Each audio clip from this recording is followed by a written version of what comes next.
va se pencher sur notre relation avec la technologie.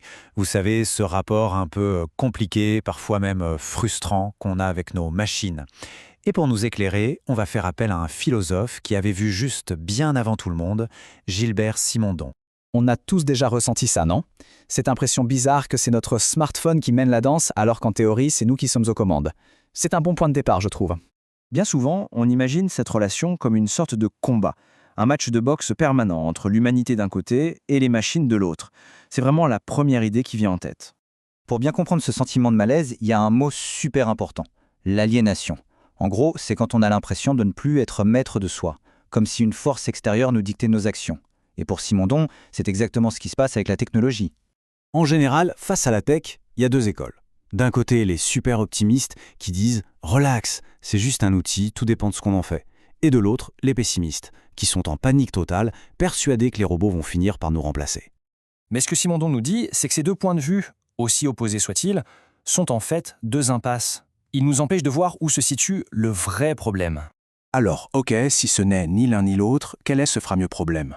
Eh bien, c'est là que ça devient passionnant, parce que Simondon va complètement renverser la table. Il nous pose une question toute simple mais assez radicale. Et si, depuis le début, on s'était juste trompé de coupable? Et si le problème ne venait pas du tout de là où on pense? Et voilà son idée maîtresse, aussi simple que puissante. Le problème, ce n'est pas que les machines nous dominent. Le problème, c'est la façon dont nous les avons traitées en premier. Alors, creusons un peu cette idée.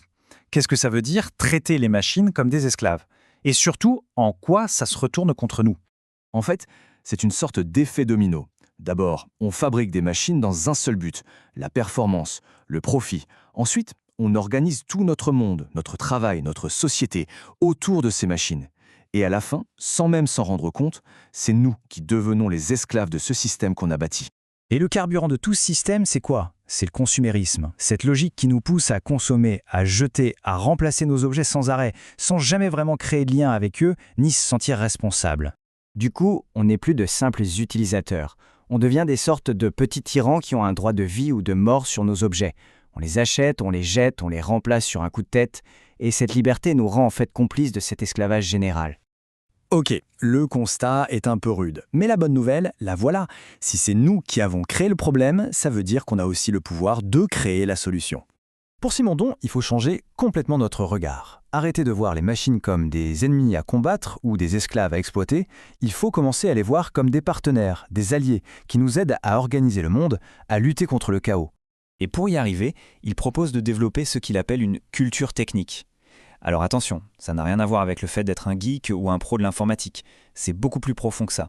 Avoir une culture technique, ça veut dire s'intéresser à comment les choses fonctionnent. Ça veut dire respecter l'intelligence et le travail qu'il y a dans un objet. C'est tout simplement prendre soin de ses affaires, essayer de les réparer avant de les jeter. En gros, c'est refuser de les voir comme de simples produits jetables.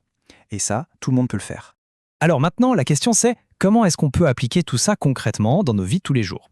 La philosophie de Simondon, c'est avant tout une invitation à réfléchir par soi-même, à développer un esprit critique.